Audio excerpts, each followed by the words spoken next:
By the way, আপনার confuse হন না কিন্তু, এটা হচ্ছে মডার্ন মজনু। এবং কনফিউজ হেন না, রাস্তার কোনো ছেলে না কিন্তু, বাংলাদেশের প্রথম সারির যেসব কর্পোরেট হাউস আছে সেই জায়গায় জব করে চলে গেছে ইন্টারন্যাশনাল চেইন শপ ম্যাকডোনাল্ডসের মতো কোম্পানিতে, not only in Bangladesh, in Saudi Arabia. শুরু করছে এতেশাম স্টুডিওর নতুন একটি পর্ব। স্বাগত আপনাদেরকে, স্বাগত আপনাকেও। আমার বিবিএ শেষ করি 2018 সালে। তো আমার একটা জব হয় তখন ঢাকা ব্যাংকে। তো এরই মাঝখানে আমার সাথে ফেসবুকে একটা মেয়ের সাথে পরিচিত হয়। প্রায় 6 মাসের মতো কথাবার্তা চলতেছে। কথা সূত্রে আমি ফোন নাম্বার নিই, কথা বলি। তো মেয়েটা সবসময় আমাকে গান শোনায়। তো ওনার গান শোনার পর আমি খুবই ইমপ্রেসড হই। আমাদের দেখা হতো, কথা হতো, এভাবেই চলতেছিল আমাদের। তো 19-এর শেষের দিকে উনি আমার সাথে বিবাহের একটা পরিস্থিতিতে যাচ্ছেন, বিয়ে শাদী করবেন। তো আমি চিন্তা করতেছি, আমি এখানে 18-19 হাজার টাকা স্যালারি পাই। এর পরবর্তীতে আমি ওকে বোঝালাম যে আমি এই পরিস্থিতিতে বিয়ে শাদী করা সম্ভব না, আমি কি করব, আমাকে একটা প্ল্যান দাও। তো সে আমাকে একটা প্ল্যান দেয় যে বিদেশ চলে যাও, আমি তোমাকে সময় দিচ্ছি, আমি তোমার জন্য অপেক্ষা করব। উনি যখন আমাকে বলছে যে বিদেশ চলে যাও, আমি বিদেশ যাওয়ার জন্য প্রিপারেশন নিই, সার্টেন আমি জবটা ছেড়ে দিই। ছেড়ে দেওয়ার পর আমি 2-3 মাস বেকার ছিলাম। ওই 2-3 মাস আমার পকেট খরচ উনি আমাকে চালাইছে। কোন দেশে গেছিলেন? আমি সৌদি আরবে গেছিলাম। মাধ্যম হচ্ছে আপনার ম্যাকডোনাল্ডস, একটা কোম্পানি, আমেরিকান একটা কোম্পানি। ম্যাকডোনাল্ডসের চেইন শপে জব করতে যাচ্ছেন সৌদি আরব, রাইট? হ্যাঁ, ওইটা আপনার ফাস্টফুড কোম্পানি। তারপরে হচ্ছে গিয়ে আমি চলে গেলাম। আমাদের আলহামদুলিল্লাহ সম্পর্ক ভালো চলতেছে। ফ্যামিলিকে তো আমি জানাইছিলাম এর আগে যে আমি এরকম একটা মেয়েকে ভালোবাসি, পছন্দ করি। তো আমার ফ্যামিলি আমার পছন্দকে যথেষ্ট পরিমাণ সাপোর্ট করছে। এর মাঝখানে আমার মায়ের সাথে ওর কথা হতো। তো আমার আম্মাকে বলতো যে আমার তো হচ্ছে টিনের ঘর, আমি তো গ্রামে থাকি, তুমি তো হচ্ছে শহরে থাকো, তুমি এসে কি এখানে থাকতে পারবা? বলছে আপনার ওই যে গোয়াল ঘর আছে না, আমাকে যদি ওখানেও থাকতে দেন আমি থাকতে পারবো। ওই মেয়ে মাকে এরকমভাবে অ্যান্সার করতো। তো এইভাবে আমার মাকে ইমপ্রেস করছে ফোনে। আমার মা তো প্রচণ্ড খুশি যে ঠিক আছে, আমি দেখবো নি তোমাকে। তো আমি 2021 সালে ডিসেম্বরের 10 তারিখে বাংলাদেশে ব্যাক করি। 3 দিন পরে আমি ওর সাথে দেখা করতে যাই।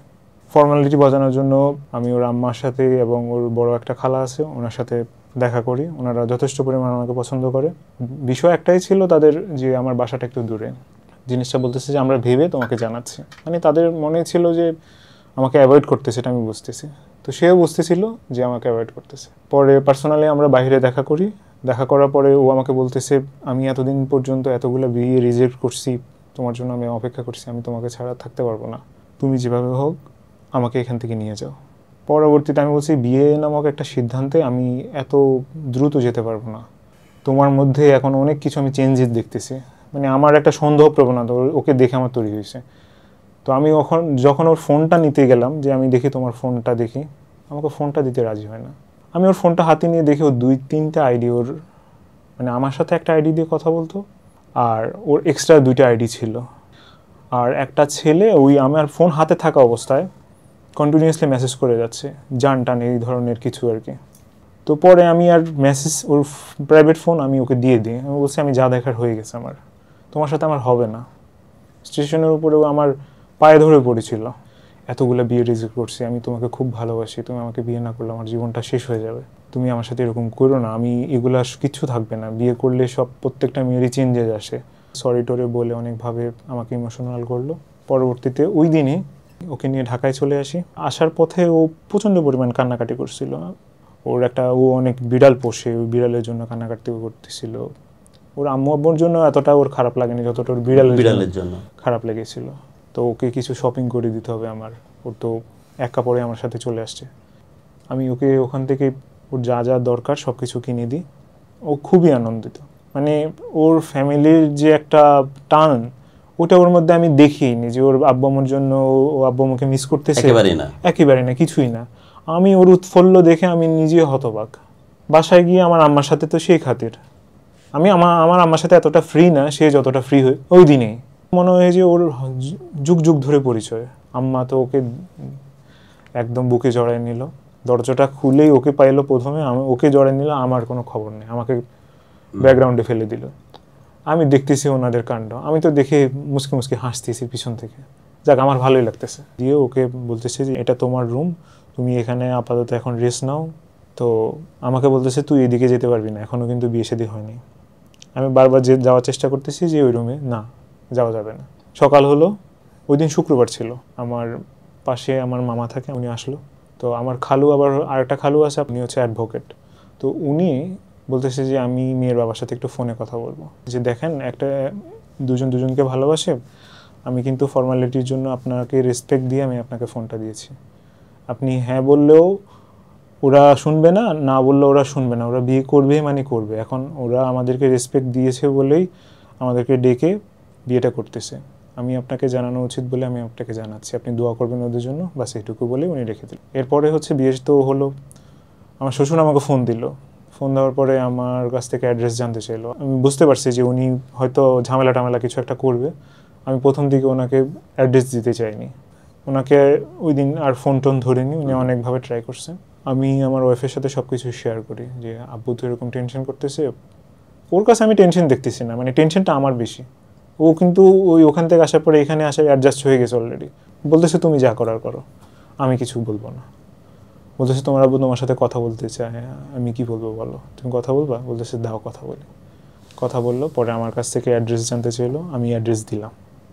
বাসা আসার সময় ওনারা আমাদের এলাকায় যে নেতাগুলো ছিল টাকা পয়সা খাওয়ায় ওদেরকে নিয়ে আসছে কয়েকজনকে, একসাথে সবাই মিলে ঢুকতেছে। হ্যাঁ একসাথে। তো আপ্যায়ন চলতেছে, সবার আপ্যায়ন। আর ওদের একটাই টার্গেট, ওরা মেয়েকে নিয়ে যাবে। যেহেতু বিয়ে হয়ে গেছে, আমি আমার মেয়েকে নিয়ে যাচ্ছি, 2 দিন পর আপনারা যাইয়েন আমাদের ওখানে, অনুষ্ঠান করে আমরা তুলে দেবো মেয়েকে। এখন মেয়ে বলতেছে ঠিক আছে আমি আম্মা চলে যাই তাহলে, আব্বু তো বলতেছে অনুষ্ঠান করবে, আপনারা তাহলে 2 দিন পরে যান। মেয়ে তো বুঝতে পারেনি। এখন যাদেরকে নেতা টেতা নিয়ে আসছিল ওরা বাই ফোর্স ওদেরকে বলতেছে মেয়ের যে সিদ্ধান্ত হবে সেটাই এখানে হবে, এখানে কারো কথা শোনানো হবে না। এক পর্যায়ে ও চলে যাচ্ছে, আমি দেখতেছি বা গাড়িতে উঠে গেছে। তারপরে এলাকাবাসী যারা ছিল আমার এলাকায় সবাই সন্দেহ করতেছে। পরে সবাই আমাকে বলতেছে তোর বউকে তুই ছাড়িস না, গেলে কিন্তু আর আসবে না। তারপরে ওদেরকে একটা শর্ত দেওয়া হলে জামাইয়ের সাথে যাবে, জামাইয়ের একটা ছোটো ভাইও যাবে। আমার ছোটো ভাই যখন গাড়িতে ওঠে আমার ওয়াইফের পাশেও বসে, ওকে বসতে দেয় না, আমার শ্বশুর বসতে দেয় না, ওকে পিছনে মানে এইভাবে ধাক্কা দিয়ে পিছনে। আমি বসতে যাচ্ছি, আমাকে বসতে দিচ্ছে না, উনি বসবে এখানে, আমাকে ড্রাইভারের সাথে সামনে সিটে বসতে হবে। সবাই এটাতে দেখে সবাই সন্দেহ একদম পুরো ক্লিয়ার। সবাই এখন এলাকাবাসীতে বলতেছে না আমাদের বউ কোথাও যাবে না, আমাদের বউ এখানেই থাকবে। আচ্ছা।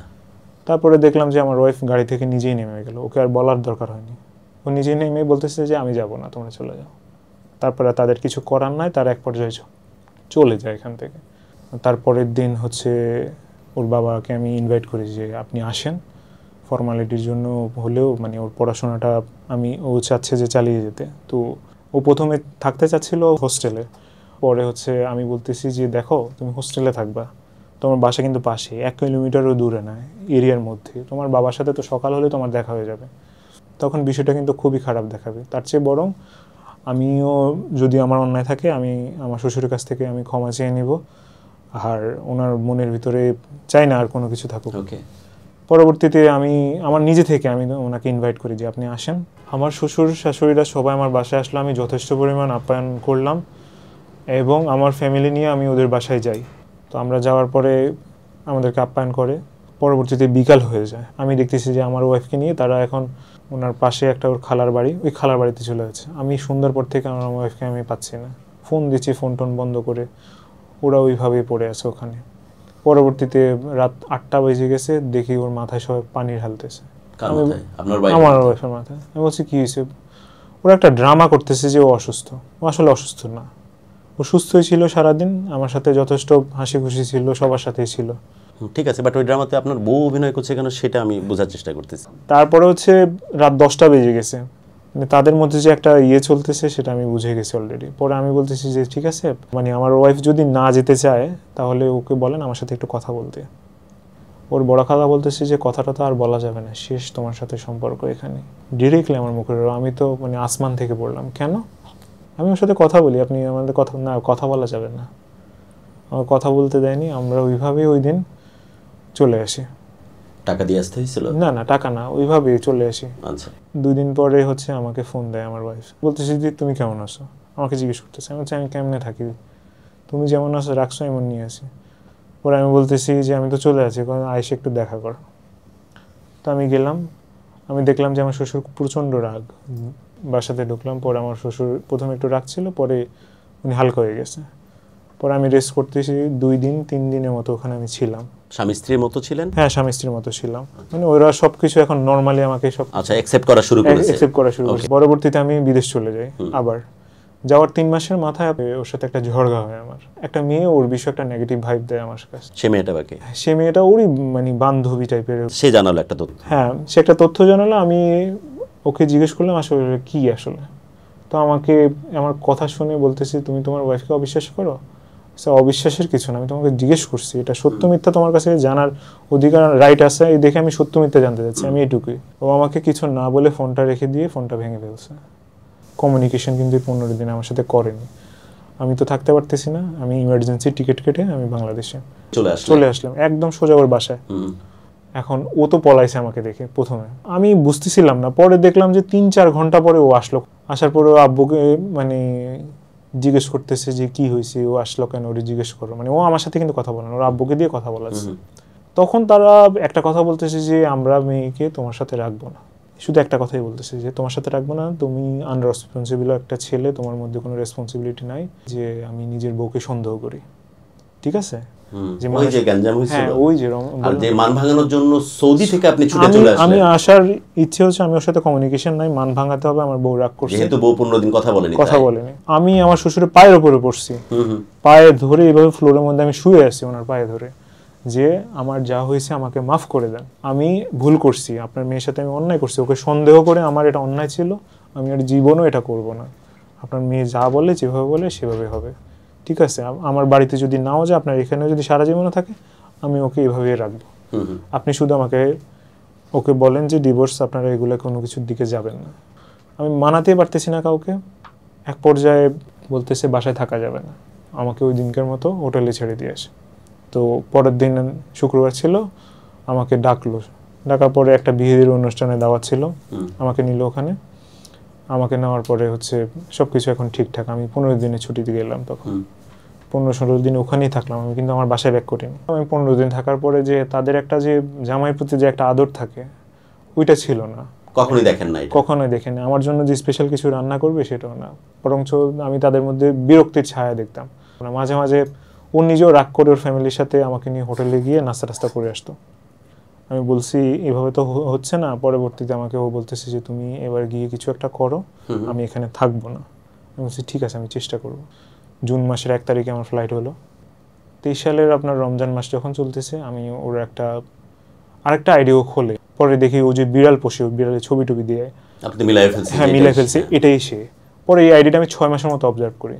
তারপরে দেখতাম ওই আইডির উপরে ওয়ালপেপার, আপনার যে প্রোফাইল পিকচারটা, একটা ছেলে পাঞ্জাবি পরা, আর ওর একটা হাত, মানে ওর হাতের নখ তো আমি স্পষ্ট বুঝি, ওর যে হাতটা আমি বুঝতেছি এভাবে হাত দেওয়া ছেলের এখানে, মানে মেয়েরা যেভাবে হাত ধরে এইভাবে, এই হাতটা তো আমি চিনে ফেলছি, হাতের চুড়িগুলো তো আমি চিনছি। আমি স্ক্রিনশট নিয়ে ওকে পাঠালাম, ও আমার সাথে অস্বীকার করলো যে এরকম হাজারো ছবি থাকতে পারে।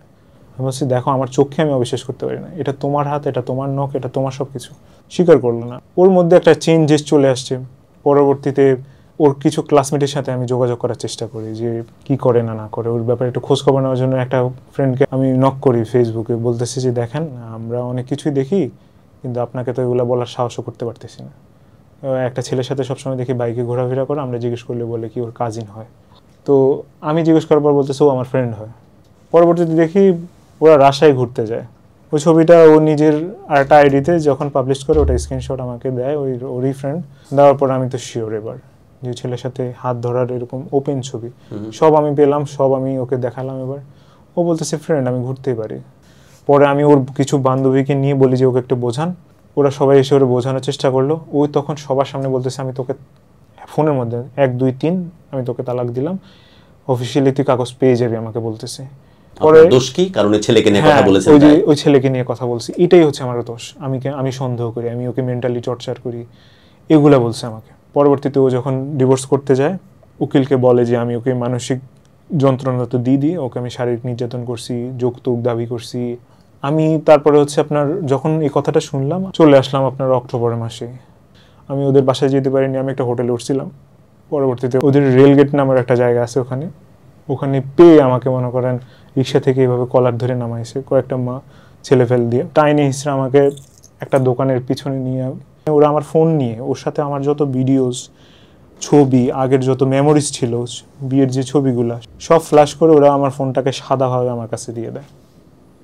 এরপরে হচ্ছে আমি চলে আসি ওখানে, আসার পথে ও আমাকে ওই আইডি থেকে ওর একটা আইডি থেকে আমাকে নক দেয়। কি বলে? আমাকে নক দিয়ে বলতেছে যাও তোমার দ্বিতীয় বিয়ের জন্য শুভকামনা রইল, অনেক কিছু আমাকে বলতেছে। ও আমার সাথে ফান করতেছে। তা আমি ভাবলাম যে হয়তো একটা সুযোগ দিতে পারে, আমি ওই হিসেবে ওকে আবার সুযোগ চাচ্ছেন? হ্যাঁ, আমি সুযোগ চাচ্ছি। আমি তো ওকে ছাড়তে পারবো না, আমার তো আমি ওকে ছাড়ার দ্বিতীয় কোনো অপশন ভাবতেই পারি না। বারে বারে এসব ঘটনা ঘটেছে, তারপর আপনি তার কাছে ফিরে যাওয়ার জন্য আকুতি বিকুতি করতেছেন? আমি তো এই দুনিয়াতে আমি ওকে বিয়ে করছি, আমার স্বপ্ন ছিল ওকে নিয়ে আমি সারা জীবন থাকবো। হাজারটা দোষ করুক আমার কাছে তারপরে যদি ফিরে আসে আমি তারপরেও ওকে মানতে রাজি আছি। তো আমি চলে গেছি আমার বাসায় গিয়ে আমি হচ্ছে আবারও ট্রাই করতেছি কোনোভাবে ওকে ফেরানো যায় কিনা। পরবর্তীতে আমার ফ্রেন্ডদেরকে আমি নিয়ে যাই, তো ওরা আমাকে একটা কথাই বলছে যে যেহেতু মেয়ে ডিভোর্স দিছে, মেয়েকে সময় দাও, ওকে বলো কামাইরুজি করে আসতে, যদি আবার এদের মধ্যে সব কিছু ঠিক হয়ে যায় আমি ওর হাতে আবার তুলে দেবো। ওর বাবার কথা এটা। আবারও? হ্যাঁ। তো আমি চলে আসার 15 দিন পরে আমাকে ফোন দিল ওই মেয়ে, আমার ওয়াইফ আমাকে ফোন দিয়ে বলতেছে তুমি কোথায় দেখা করবো।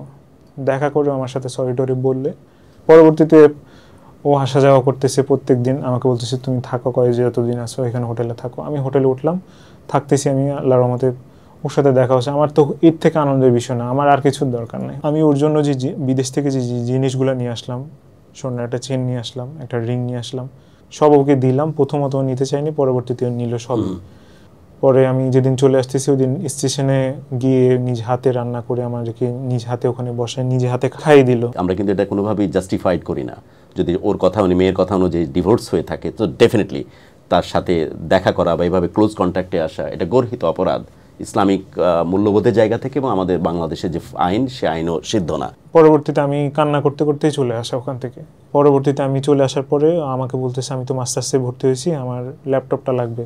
তো আমি বললাম যে ঠিক আছে আমি পাঠিয়ে দিচ্ছি। গিয়ে আমি সাথে সাথে গিয়ে বাসায় ওটা কুরিয়ার করে দিয়ে দিই ওকে। এরপর আমি চলে যাই বিদেশে। তো 1-2 মাস সব কিছু ঠিকঠাক, মাঝে মাঝে আবার গ্যাপ দিয়ে কথা বলে, আগের মতো কথা বলতো না। আমি এর মাঝখানে আসার পরে আমার স্যুট বানাতে হবে, তারপরে পাঞ্জাবি বানাতে হবে, আমি সব টাকা পয়সা ওকে দিয়েও আমার জন্য সব কেনাকাটা করে। এগুলো কেন বানাতে হবে? ওই সামনে যে আমি আসবো অনুষ্ঠান করে আবার বিয়ে করবো। বউ সাজা হয়নি, এবার হ্যাঁ, আর কি। রমজান মাস শেষ হলো, কোরবানির একটা ঈদ চলতেছে, আমি ওকে যথাযথ প্রতি মাসে যেভাবে খরচ দিয়ে ওভাবে দিচ্ছি, সব চলতেছে। আমি 21 তারিখে নভেম্বরের রাতে আমি বাংলাদেশে ফিরি। ওখানে যাওয়ার পরে ওদের বাসাতে গিয়ে আমি নক দিই।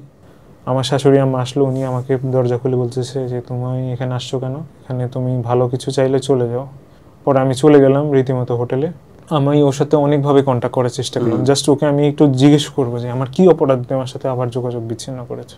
এইটুকু সুযোগ তারা আমাকে দিচ্ছে না। আমি প্রতিদিন সকালে আমি যেতাম। কি করতেন? যে বাসাতে আমি যেতে পারতাম না, আমি বাসাতে গিয়ে শুধু নক দিতাম, ওর দরজা একটু করে খুলতো আমার জন্য, বাইরে থেকে আমি দাঁড়িয়ে একটু কথা বলার চেষ্টা করতাম। বাই দ্য ওয়ে, আপনার কনফিউজ হন না কিন্তু, এটা হচ্ছে মডার্ন মজনু, যাকে উদ্দেশ্য করে কথাগুলো বলা হচ্ছে। আপনি চাইলেই কিন্তু আমাদের সাথে যোগাযোগ করতে পারেন।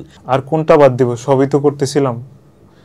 শেষ পর্যন্ত আমাকে বলল যে বিয়ের অনুষ্ঠান তো হয়নি, আমার পূর্ণতা পাওয়ার জন্য হলেও আমার জন্য সব কিছু এবার নিয়ে এসো। আমি ওর পছন্দের গহনা টহনা যা দরকার সব কেনাকাটা ওকে দেখিয়ে আমি সব কেনাকাটা করছি। ও আমাকে বললো যে আমি কখনো আইফোন ইউজ করিনি, আমি নিয়ে আসলাম ওর জন্য। কি নিয়ে আসলেন?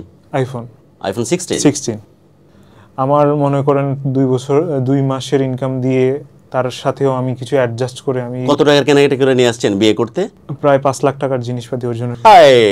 ওগুলো কোথায়? ওগুলো আমি নিয়ে ঘুরতেছি। হ্যাঁ, আমি নিয়ে ঘুরতেছি, আমি এগুলো নিয়ে বিয়ে করবো তাই? আর মেয়ে আবার আপনাকে ছেড়ে দিয়েছে? মেয়ে তো আমার সাথে, ও তো আমার সাথে, মানে আমি ওকে চোখের দেখাও এখনো দেখিনি। আমি তো বারবার চাই, আমি আর তো কিছু চাই না। আমার তো একটাই উদ্দেশ্য যে ও ফিরে আসুক। আমার এত চেষ্টা। কত ছোট হবেন? আমি ছোট হয়েও আমি কি বলবো, আমার বলার ভাষা না। আমি শুধু একটা কথাই বলতে চাই যে ও ফিরে আসুক। আমার সব চেষ্টা ওর জন্যই, আমি আর কিছু চাই না। আমি চাইলে অনেক কিছু করতে পারতাম, আমাকে সবাই অফার করে বিয়ের জন্য বলে, আপনার গার্লফ্রেন্ড হওয়ার জন্য অনেক অফার। ভালো লাগে না? কাউকে পছন্দ হয় না? কেন, কিভাবে পছন্দ হবে? আমি তো এক নারীতে আসক্ত। কেন? ওর সাথে থাকতে থাকতে ঠিক হয়ে যাবে? না, এটা তো আমি ভাবতে পারতেছি না। আমরা দেখে শুনে বিয়ে করিয়ে দিই, কারণ ওখানে তো বারবার ঝামেলা হচ্ছে। আপনি তো আমার ছোট ভাইয়ের মতো, আমরা ট্রাই করি। আমার তো একটা বিশ্বাস যে ও আমার কাছে যদি একবার ফিরে আসে, আমি হয়তো ওকে সবকিছু ঠিক অসুবিধা নাই, ঠিক হয়ে যাবে, বিলিভ মি। একসাথে থাকতে থাকতে হ্যাঁ ওইটাই আমি এই বিশ্বাস করি। আঙ্গুলের সাথে থাকলে প্রতিস্থাপিত হয় ভালোবাসা। একসাথে থাকতে থাকলে ঠিক হয়ে যাবে। হ্যাঁ, অন্য কোথাও বিয়ে দিয়ে দিই আমরা, পাত্রী দেখি। না না, আমি বিয়ে শাদী করতে পারবো না। আমার ওকেই লাগবে, আমি ওর জন্যই সবকিছু করা। ও তো একটা খুঁজে নেবে, তখন আপনি এভাবে অবিবাহিত থাকবেন। আমি অপেক্ষা থাকবো। আপনার বাবা মা চাওয়া, মানুষের স্বপ্ন, আমরা চাই আপনি ভালো থাকেন, এগুলো কোনো ম্যাটার করে না আপনার কাছে, রাইট? না, স্বার্থপর আপনি এই ব্যাপারে। আমি এই ব্যাপারে খুবই স্বার্থপর। কারে নিয়ে পড়ছে আজ? এটা আপনার সাথে কোনোভাবেই যায় না, কোনোভাবেই যায় না।